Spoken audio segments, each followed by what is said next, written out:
Baik, ledakan di Tamrin, Jakarta Pusat ini diduga terkait dengan ISIS. Nah, ini juga disampaikan oleh Wakapolri, Komjen Pol Budi Gunawan. Nah, ini sudah ada Ridwan Habib, peneliti teroris dan intelijen dari Universitas Indonesia yang juga membantu tim khusus Badan Nasional Penanggulangan Terorisme atau BNPT. Betul ya? Selamat sore, Mas Ridwan. Selamat sore, Tom. Ini maksud kami polisi ini menduga ini pelaku pemboman ini, pelaku ledakan ada kaitannya dengan ISIS. Nah, apakah ini sudah menunjukkan, kalau ini benar, menunjukkan bahwa pengaruh ISIS sudah masuk ke negeri ini atau ke Indonesia? Ya, Tommy dan Rama, saya kira perlu kita tahu bagaimana cara polisi melakukan identifikasi pelaku. Yang pertama tentu dari bom yang ditemukan. Ada namanya bom signature atau tanda tangan bom. Di situ kelihatan rangkaian-rangkaian yang mereka gunakan. Tim penyerang ini menggunakan bom mercon atau bisa disebut dengan bom pipa atau bisa disebut dengan bom lontong. Bom ini sebenarnya low explosive, tapi ketika di dalamnya ada paku, ada barang-barang yang berbahaya, gotri dan sebagainya, itu kalau kena leher, kena muka pasti bisa berbahaya. Tapi dia low explosive. Nah, bom ini biasa digunakan oleh kelompok Santoso di Poso. Jadi ada dari sisi bom ada dugaan keterkaitan kelompok Santoso yang saat ini mereka adalah pro ISIS. Itu ada dugaan di situ. Juga jangan lupa ada senjata api rakitan di situ yang ditemukan. Itu juga indikasinya juga senjata api rakitan yang biasa beredar di wilayah konflik di Poso. Nah, yang kedua, polisi juga berhasil menangkap pelaku dalam kondisi hidup. Yang kami dengar ada 3, kalau nggak salah, nanti bisa diupdate ke teman-teman Polri, ada 3 yang hidup tertangkap. Nah, dari sana kan bisa kemudian diungkap siapa sebenarnya yang menjadi dalang utama penyerangan ini. Nah, jangan lupa juga 2 minggu sebelum kejadian ini, serangkaian penangkapan dilakukan oleh Mabes Polri, dalam hal ini Densus 88. Mereka akan melakukan penangkapan pada tanggal 23 Desember, ada namanya dengan kelompok Arif atau kelompok Abu Mus'ab yang pro ISIS di Bekasi. Dari situ kemudian ada istilah konser akhir tahun. Jadi mereka mau menyerang di akhir tahun. Nah, dari situ dikembangkan lagi penyidikannya. Siapa teman-teman Anda? Gitu. Diteliti terus kan oleh teman-teman penyidik ini. Dapat beberapa nama. Yang terakhir adalah 3 hari yang lalu di Bandung, di Mager, kawasan Mager di Bandung. Lalu hari ini terjadi serangan. Jadi memang yang terjadi saat ini adalah termasuk dari rangkaian yang mungkin mereka sebetulnya ingin melakukan aksinya itu di pergantian malam tahun baru gitu. Iya, jadi begini, kalau dalam teori kontraterorisme ada teori retaliasi atau teori serangan balik. Kalau dalam satu kelompok teroris itu ada 30 orang, 10 tertangkap, sisanya yang 20 ini ada 2 pilihan. Mereka lari selari-larinya, sejauh-jauhnya, atau mempercepat serangan dengan kemampuan seadanya. Atau menyerahkan diri juga? Bisa menyerahkan diri, tapi jarang lah ya. Jarang. Nah, maka kalau saya lihat sih yang kedua itu, melakukan serangan dengan amunisi, dengan bom yang seadanya, yang mereka bisa punya, dan target yang dipilih adalah target yang lemah, vulnerable. Targetnya ini di Sarinah kan, di Starbucks ya, di Starbucks. Kemudian jamnya ini jam orang kantor kan, sekitar jam 10-an ya. Saya tadi juga berada kebetulan di sekitar TKP. Jadi mereka mencari satu titik lemah di mana aparat ini lengah. Tapi kalau dibilang kecolongan, saya sih bilangnya setengah kecolongan ya, karena sebelumnya kan sudah dibongkar tanggal 23 itu. Tapi meskipun setengah tetap saja kecolongan lah, fatal gitu, karena kan? ada yang meninggal kan, karena ada yang meninggal tentulah ini bisa disebut kecolongan. Kalau disebut total loss atau kecolongan sepenuhnya ya enggak juga, karena 2 bulan yang lalu Menko Polhukam Pak Luhut Binsar Panjaitan sudah menyampaikan kan ke publik bahwa aparat intelijen mendeteksi ada kemungkinan serangan teroris di Jakarta setelah Perancis. Gitu.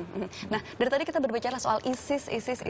Ada kemungkinan tidak serangan ini hanya diklaim saja begitu oleh ISIS. Jadi yang melakukan ini belum tentu betul-betul anggota ISIS, tapi hanya simpatisan saja begitu. Ini kan sebetulnya lebih merugikan ya, karena tidak ada kaitannya langsung dengan ISIS, tapi melakukan hal itu. Menurut Anda gimana? Bisa juga. Dalam hal ini kita sedang menunggu sebenarnya pengakuan. Karena biasanya lazimnya kalau ini benar dilakukan oleh ISIS, dalam beberapa jam ke depan kita akan menunggu pengakuan di website, biasanya di sosial media, bisa melalui Twitter, bisa melalui Facebook, mengklaim bahwa mereka lah yang melakukan serangan ini. Biasanya menggunakan blog-blog gratis, pakai Blogspot, pakai WordPress gitu. Kita masih tunggu ya, teman-teman yang biasa meneliti kasus terorisme sedang menunggu dalam beberapa jam ke depan biasanya mungkin ada pengakuan. Tapi bisa juga tidak, kalau semua pelaku tertangkap kan siapa yang mau bikin? Kan? Ya. Tapi kan bukan serta-merta habis itu intelijen percaya saya dengan Oh pengakuan iya, itu. jelas, Iya. jelas. Itu salah satu Maksudnya bahan itu. saja. Baik, Salah itu satu. kira-kira tadi Anda sampaikan adalah kelompok Santoso yang terkait dengan mendukung ISIS ataupun ada kelompok lainnya Jadi begini, internasional? kelompok yang dibongkar di Bekasi, namanya kelompok Abu Mus'ab alias Arif, itu adalah kelompok yang terkoneksi dengan seseorang bernama Bahrun Naim. Posisinya si Bahrun ini di Suriah, sudah bergabung dengan ISIS di Suriah. Bahrun Naim ini mengirim uang ke istrinya Arif atau Abu Mus'ab itu yang menjadi TKI di Malaysia. Uangnya untuk apa? Untuk melakukan serangan di Indonesia. Itu terbongkar tanggal 23 Desember. Kaitannya ke ISIS. Jangan lupa juga kelompok Santoso itu sekarang sudah melebur menjadi satu. Mereka juga membaiatkan diri ke ISIS. Jadi sebenarnya sel-sel kecil, walaupun itu terpisah-pisah, sekarang ini sentralnya ya pro-ISIS, pro pada Daulah Islamiyah di Irak, di Suriah. Di Suriah. Berbicara soal setengah kecolongan begitu ya, tapi tetap saja akibatnya fatal begitu. Fatal, ya. Nah, dari tadi kita terus mendengungkan bahwa semangat kita adalah jangan takut karena itu yang justru diinginkan oleh pelaku. Tapi jika kenyataannya seperti ini, jangan-jangan nanti ada setengah kecolongan, nanti seperempat kecolongan. Nah, ini kemudian apa yang harus kita lakukan? Dan pemerintah harus melakukan apa? Saya kira kita juga harus objektif ya. Kalau kita lihat timeline kejadian terorisme di Indonesia, yang dulu kan high eksplosif semua kan. Ada bom Bali 1, bom Bali 2, bom Australia. Yang terakhir 2009 Ritz-Carlton, ingat nggak? 2009 ya, JW Marriott Ritz-Carlton. Dibandingkan itu semua, kita tidak bilang bahwa kita tidak berduka ya. Kita tentu berduka dengan adanya korban. Betul. Tetapi dibandingkan itu semua, serangan ini sebenarnya sangat low. Ya kan? Sangat low karena jumlah korban tidak sampai 10. Mereka tidak menggunakan bom dalam skala tinggi. Artinya apa?